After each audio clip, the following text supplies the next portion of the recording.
بسم اللہ الرحمن الرحیم الحمد للہ والصلاة والسلام علی رسول اللہ وبعد۔ علم النحو کے سبق میں آج ہماری دوسری فصل ہے، سبق نمبر 11 ہے۔ پہلی فصل کو ہم نے تقریباً 10 سبقوں میں بیان کیا ہے۔ آج دوسری فصل کا آغاز ہوتا ہے سبق نمبر 11 سے، جس میں مصنف نے جملہ کے ذاتی اور صفاتی اقسام کا ذکر کیا ہے، اور ان اقسام کو بیان کرنے سے پہلے مصنف نے ہمارے سامنے ایک پیراگراف رکھا ہے،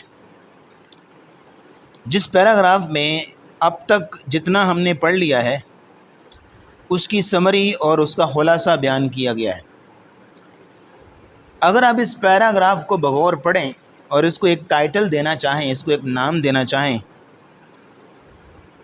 ایک عنوان دینا چاہیں، تو اس کا عنوان بنے گا عربی جملوں کا سٹرکچر، عربی جملوں کی ساخت، عربی جملوں کی بناوٹ، میکنگ، کہ آپ عربی جملوں کو کیسے بنا سکتے ہیں۔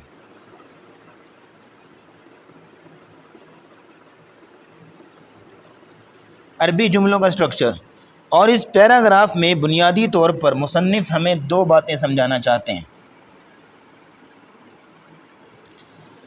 نمبر 1 بات یہ سمجھانا چاہتے ہیں کہ عربی جملوں میں کلموں کی کم از کم تعداد کتنی ہوتی ہے، اور وہ ہے 2۔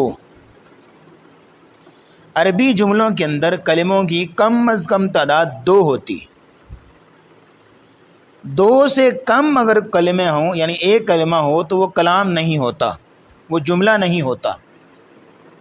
ایک کلمہ بول سکتے ہیں، لیکن کلام یا جملہ تب بنے گا جب اس کے اندر کم از کم 2 کلمے ہوں۔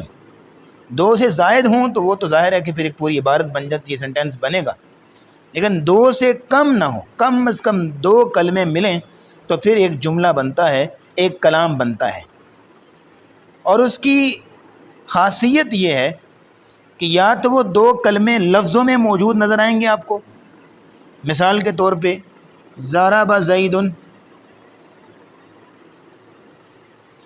اب آپ دیکھ لیجئے کہ یہاں آپ کو 2 کلمے نظر آ رہے ہیں، ایک کلمہ ضرب، دوسرا زید، ضرب زید۔ یہ 2 کلمے آپس میں ملے تو پھر ایک جملہ بنا، یا آپ کہہ سکتے ہیں کلام بنا۔ جملہ اور کلام ایک ہی بات۔ تو 2 کلمے یہاں ملے، نمبر 1 اور نمبر 2۔ 2 سے کم ہوتا، یعنی زید نہ ہوتا، صرف ضربہ ہوتا تو کلام نہ بنتا، یا صرف زید ہوتا ضربہ نہ ہوتا تو پھر بھی کلام نہ بنتا۔ یہ کلام، یہ جملہ تب بنا ہے جب کم از کم 2 کلمے آپس میں ملیں۔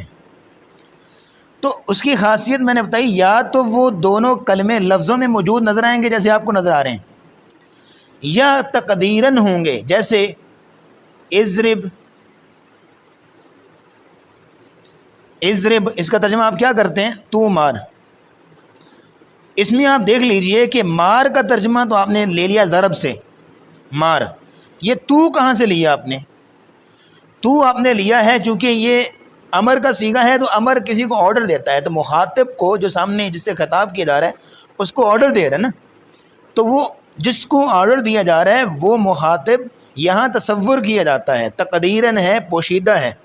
تو کیا ہوتا ہے؟ اضرب، اس میں چھوٹا سا لکھیں گے اس کے اوپر، اضرب انت، یہ اصل میں یہ چیز ہے، اضرب انت، تو مار، یہاں سے یہ لیا گیا۔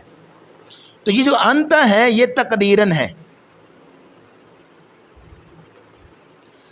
تقدیراً کا مطلب ہوتا ہے کہ وہ لفظ نظر نہ آ رہا ہو،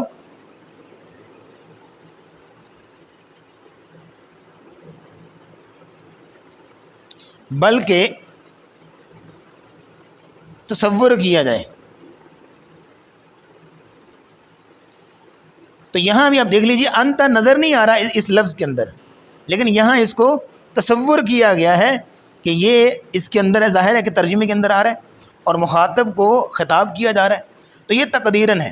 تو عربی جملوں کے اندر اس پیراگراف میں پہلی بات جو مصنف سمجھانا چاہ رہے ہیں وہ یہ ہے کہ عربی جملوں کے اندر کلموں کی کم از کم تعداد 2 ہوتی ہے، یا تو وہ کلمے لفظوں میں موجود ہوں، نظر آ رہے ہوں، یا تقدیراً ہوں، جیسے یہ تقدیراً ہے انت۔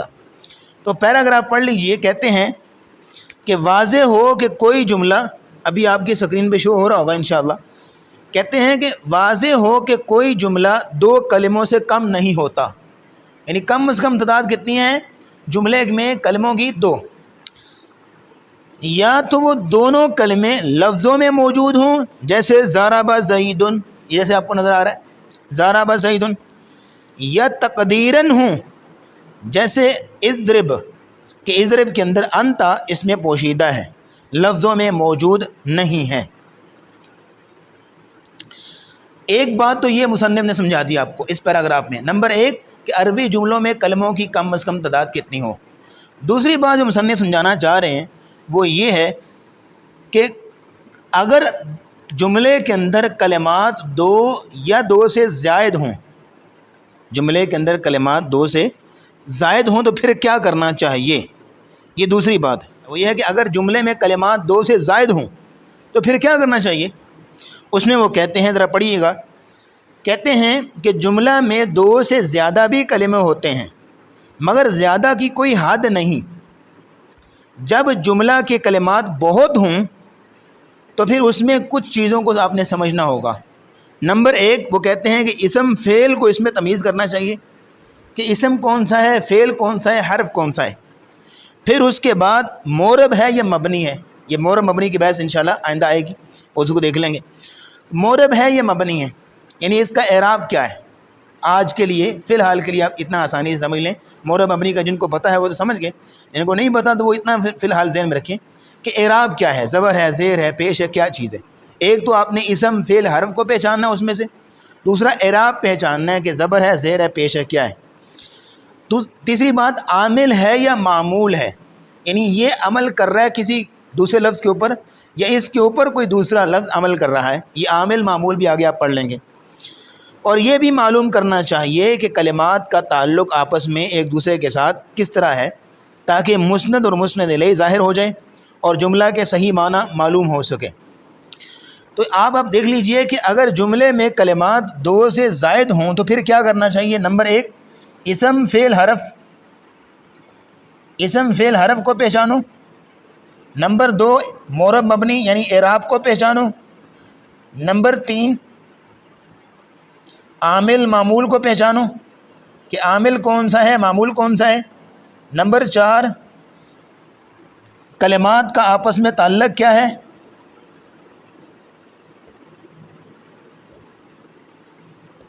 کلمات کا آپس میں تعلق، آپس میں تعلق یعنی مسند ہے، مسند الیہ ہے، نسبت اضافی ہے، یہ کون سی نسبت ہے ایک دوسرے کے ساتھ۔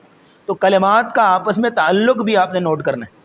تو اگر جملے میں کلمات 2 سے زائد ہوں تو پھر آپ نے یہ 4 چیزیں ہر کلمے کے اندر دیکھنی ہیں۔ اسم فعل حرف کون سا ہے، عامل معمول کون سا ہے، اعراب کون سا ہے، کلمات کا آپس میں تعلق کیا ہے، یہ 4 چیزیں آپ نے دیکھنی ہیں۔ اب ان 4 چیزوں کو دیکھنے کے لیے ذرا ایک سنٹینس ہم آپ کے سامنے رکھتے ہیں تاکہ بات واضح ہو جائے۔ ایک سنٹینس ہے جیسے جلس زید فی المسجد، جلس زید فی المسجد۔ اب یہ ہمارے سامنے ایک سنٹینس ہے، اس میں آپ نے کلموں کی تعداد نوٹ کرنی ہے۔ جلس ایک کلمہ ہے، زید دوسرا، فی تیسرا اور المسجد چوتھا۔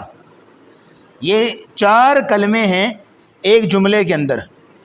تو مصنف نے کہا تھا کہ اگر جملے میں کلمات 2 سے زائد ہوں تو پھر آپ نے یہ 4 چیزیں دیکھنی ہیں۔ اسم فعل حرف کون کون سا ہے، اعراب کیا ہے، عامل معمول اور کلمات کا آپس میں تعلق، یہ اس پیراگراف میں 4 چیزیں مینشن کی گئی ہیں۔ اب دیکھ لیجئے کہ اسم، سب سے پہلے تو آپ اسم فعل حرف کو پہچانیں۔ جلسہ فی الحال کے لیے چونکہ آگے وہ اسم فعل حرف کی علامات آئیں گی تو آپ پہچانیں گے انشاءاللہ مثالوں کے ساتھ۔ فی الحال جو کہ ہم نے ایک پیراگراف کو سمجھنا ہے تو مثال صرف آپ کے سامنے شیئر کر رہے ہیں اور کچھ نہیں۔ جلسہ یہ فعل ہے، یہ فعل ہے، زید اسم ہے، جالسہ مطلب بیٹھنا، بیٹھنا ایک فعل ہوتا ہے، ایک کام ہوتا ہے، اس لیے جالسہ کیا ہے؟ فعل. زید اسم، یہ فی حرف ہے، اور المسجد، مسجد نام ہوتا ہے جگہ کا، یعنی یہ اسم ہے. تو فعل اسم حرف، آپ نے پہلا کام کر لیا، اسم فعل حرف. آپ نے اعراب پہچاننا ہے، مورب ہے مبنی ہے، مورب مبنی کی بحث بھی آگے آئے گی.